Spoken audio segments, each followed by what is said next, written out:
Hello नमस्कार, मैं doctor Rajneesh Kumar आप सभी का एक बार फिर से हार्दिक स्वागत करता हूं। प्रिय विद्यार्थियों, जैसा कि आप जानते हैं, हमने यूजीसी एनडीए नेट की जीरो लेवल से तैयारी करनी शुरू कर दी है, जिसके क्रम में हमने परीक्षा के पैटर्न को लेकर, मीडियम को लेकर, एग्जामिनेशन के मोड को लेकर बातचीत कर लिया है।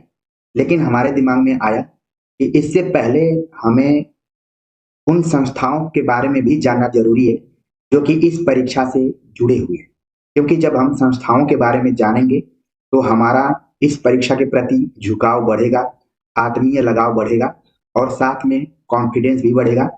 और सबसे महत्वपूर्ण चीज ये होगी कि इस जानकारी के साथ पेपर वन की कुछ महत्वपूर्ण चीजें भी आपको पता चलेंगी।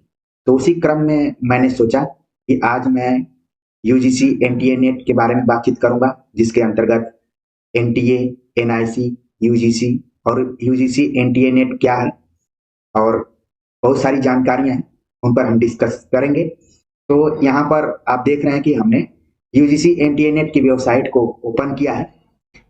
आप भी इसको ओपन करके पहले भी देख चुके होंगे, लेकिन जब कोई बताता है तो एक अलग तरीके से चीजें महसूस होती हैं। आप देख रहे हैं यहाँ पर कि 3 डिपार्टमेंट्स दिए गए हैं।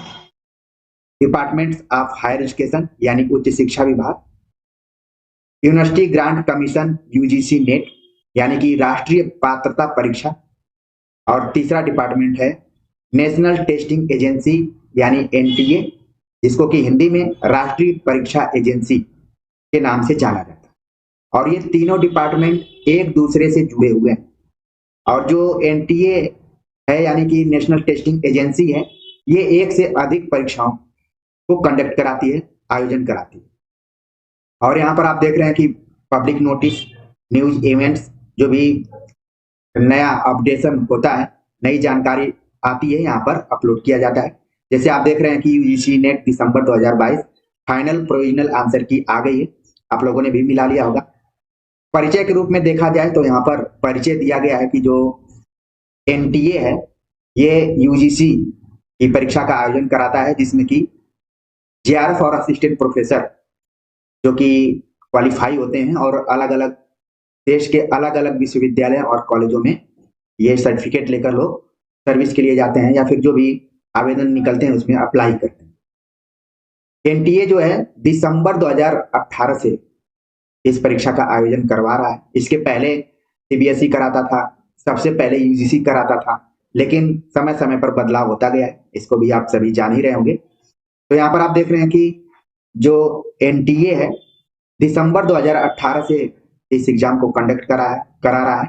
यानी कि आपको ध्यान में रखना चाहिए कि 2018 के जितने भी क्वेश्चन पेपर है और 2022 तक, यानी कि इन 4-5 सालों में जो भी परीक्षाएं हुई हैं, उनको आपको गंभीरता से उन प्रश्न पत्रों को देखना पड़ेगा, क्योंकि ये जानकारी हो गई। क्योंकि कई विद्यार्थी कमेंट्स कर देते हैं कि सर 10 साल 15 साल के क्वेश्चन पेपर को बताइए, तो उतना आप जानने की जरूरत नहीं है। पिछले 4-5 साल के क्वेश्चन पेपर को आपको अच्छे से रीड करना। तो एक चीज आपको यहाँ पर पता चल गया, एनटीए कब से एग्जाम करवा रहा है।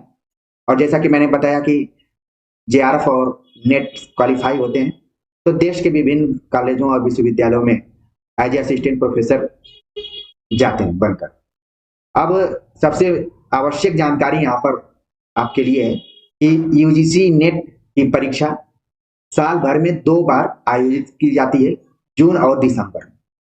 जैसा कि आप पहले भी जानते रहे होंगे, यहाँ पर आप लिखा हुआ देख रहे हैं। तो 2 बार एग्जाम आयोजित होता है। मान लीजिए आपका एग्जाम पहली बार, आपके लाइफ का पहली बार एग्जाम जून में हुआ। अगर पेपर अच्छा चला गया, क्वालिफाई हो गए, तो फिर तो आपने संघर्ष देखा ही नहीं, आपको बधाई। लेकिन मान लीजिए आपका एग्जाम जून वाला अच्छा नहीं गया, तो आपको निराश हताश नहीं होना है, आपको दिसंबर की तैयारी में लग जाना पड़ेगा। तो इसका मतलब है कि आप अगर एक बार ठोस तरीके से तैयारी करते हैं तो साल भर में 2 बार आपको एग्जाम देने का मौका मिलेगा। और उद्देश्य तो यही होता है कि किसी तरीके से इस एग्जाम को क्वालिफाई कर जाए।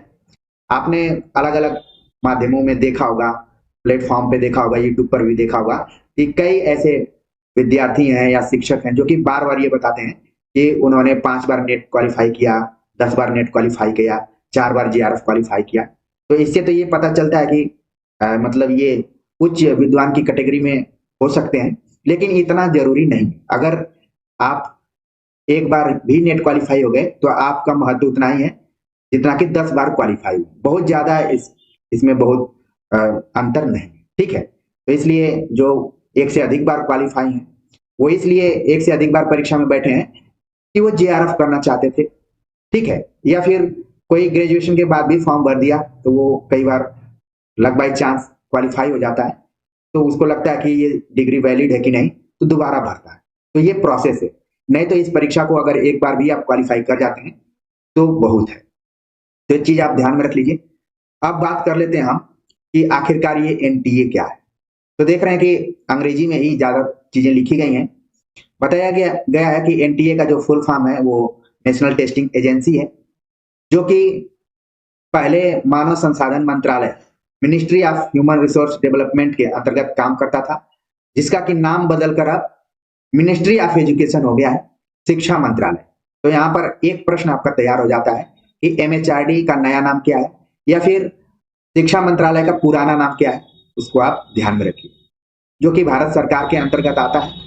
नेशनल टेस्टिंग एजेंसी को ये माना जाता है कि ये इंडिपेंडेंट, ऑटोनॉमस और सेल्फ सस्टेन तरीके से पूरी परीक्षा का आयोजन कराती है, जिससे कि कोई सवाल न उठे, और इसके माध्यम से एफिशिएंट, ट्रांसपेरेंट और इंटरनेशनल स्टैंडर्ड यानी कि कुशल, पारदर्शी और अंतर्राष्ट्रीय मानकों के आधार पर पूरा एग्जाम करवाया जाता है। और इस संस्था की स्थापना एक्ट 1860 के आधार पर की गई है। तो ये छोटी सी जानकारी थी।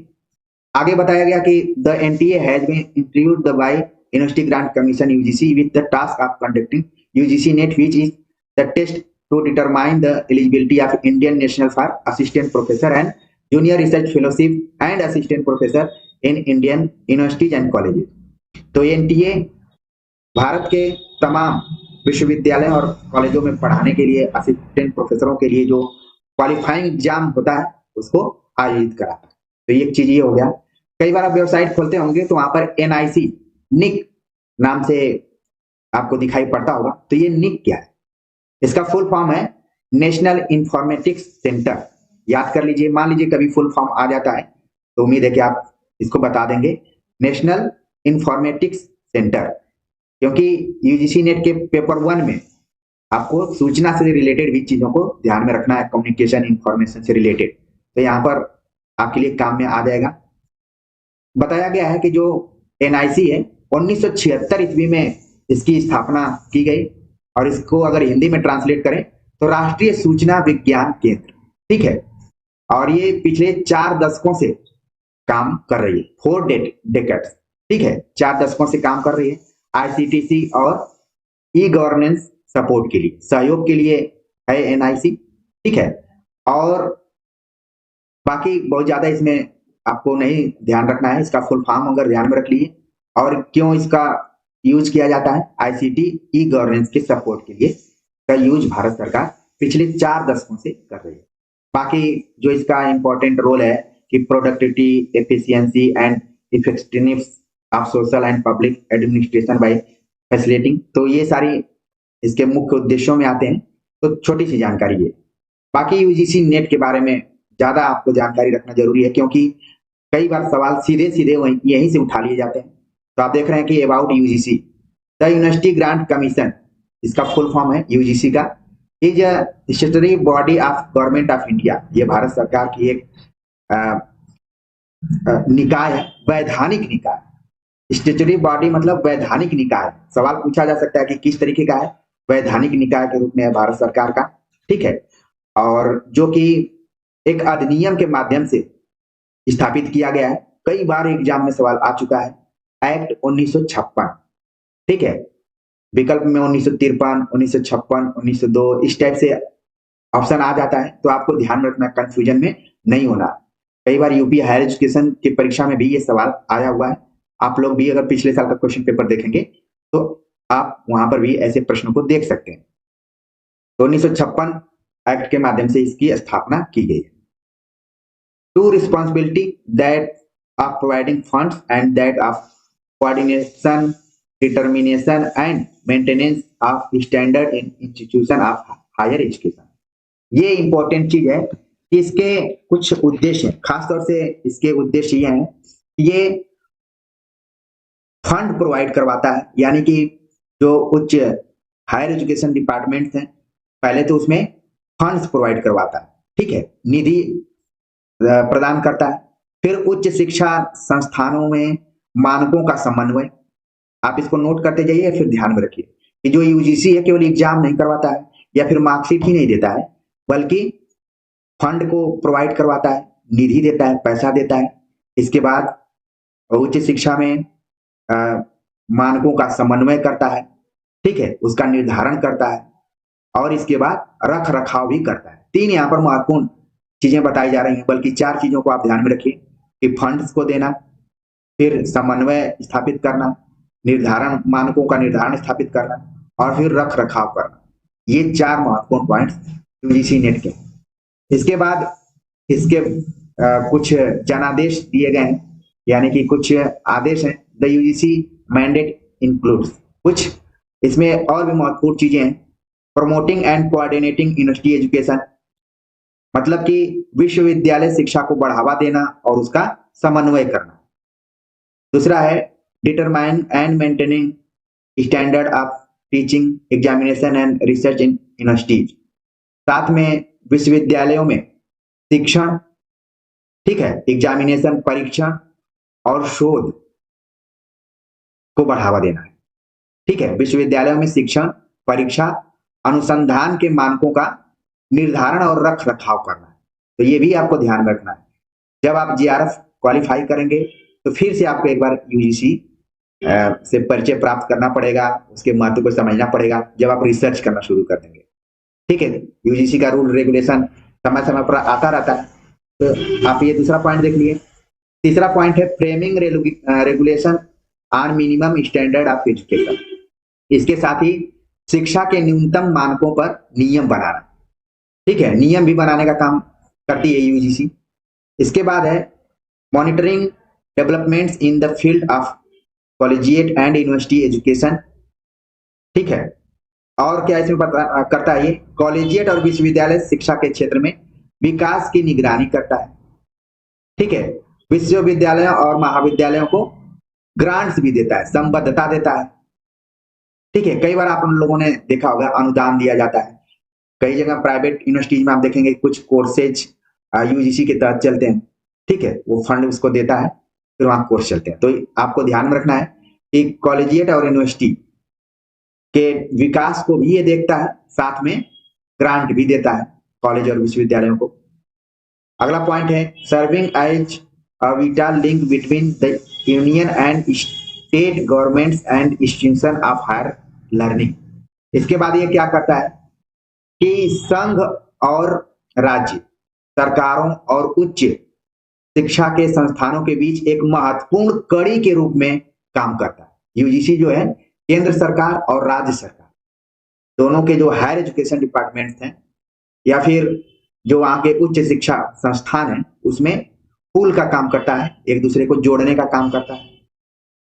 आगे है advising the central and state governments on the major necessary for improvement of university education. साथ में विश्वविद्यालय शिक्षा में सुधार के लिए आवश्यक उपायों को करता है जो कि केंद्र और राज्य सरकार दोनों के लिए जरूरी है। तो यूजीसी के ये कुछ उद्देश्य हैं, उनके कुछ कार्य हैं, उनको जरूर ध्यान में रखिए क्योंकि कई बार परीक्षाओं में पूछ लिया जाता है कि निम्नलिखित में से विश्वविद्यालय अनुदान आयोग का कार्य है। तो अब तो एग्जाम का जो पैटर्न है धीरे धीरे बदल रहा है, उसमें 2-3 ऑप्शन दिए जा रहे हैं, फिर नीचे कूट पर आधारित सवाल पूछे जा रहे हैं। तो इन पॉइंट्स को जरूर ध्यान में रखिए। आगे बात करते हैं यूजीसी नेट।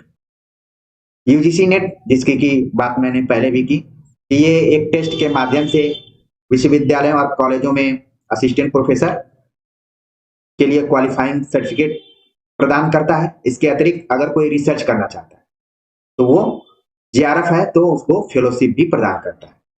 इसके अतिरिक्त यहाँ पर बताया गया कि जो यूजीसी है केवल जीआरएफ का ही फेलोशिप नहीं प्रदान करती है, बल्कि इससे रिलेटेड कुछ और फेलोशिप थी जो कि समय समय पर प्रदान की जाती थी। फिलहाल शायद इनको बंद कर दिया गया है, लेकिन आपको जानकारी के लिए ध्यान में रखना है कि ministry of social justice and empowerment and the ministry of monetary affairs के थ्रू यूजीसी नेट की परीक्षा आप देते हैं और नेट क्वालिफाई हो जाते हैं, जेआरएफ नहीं होते हैं तो ये सब फेलोशिप मिलती थी। शायद अभी ये बंद हो गई है, मैं कंफर्म नहीं हूँ, लेकिन 2022 का जब मैं नोटिफिकेशन देख रहा था तो शायद अब ये फंड नहीं मिल रहे हैं। पहले ये मिला करते थे। ध्यान में ये भी रखना है कि national fellowship for schedule caste students, इसमें भी सीटें लिमिटेड होती थी, सबको नहीं मिलता था, जिनकी मेरिट इत्यादि अच्छी रहती थी, और क्योंकि पूरे भारत स्तर पर ये एग्जाम होता है तो उसके हिसाब से निर्धारित थी कि कितना मिलेगा। National fellowship for other backward classes, इनको भी मिलता था।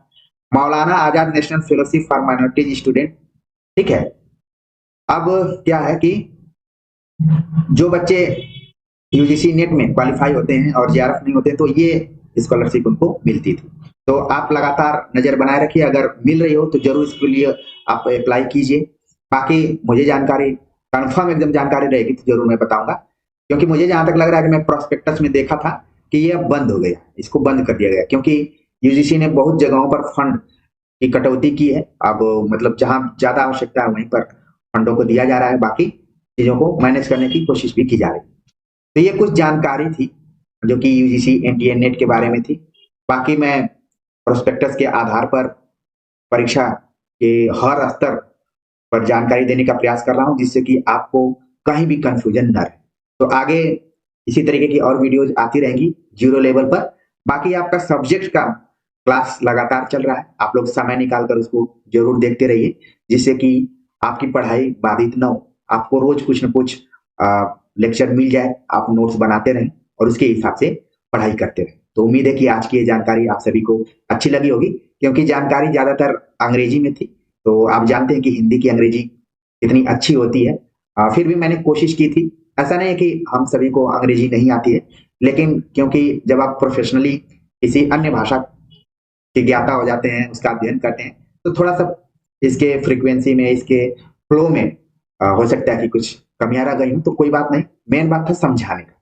तो उम्मीद है कि आप समझ गए होंगे, बाकी सारी चीजें चलती रहेंगी। तो मिलते हैं एक नए टॉपिक के साथ, तब तक के लिए नमस्कार।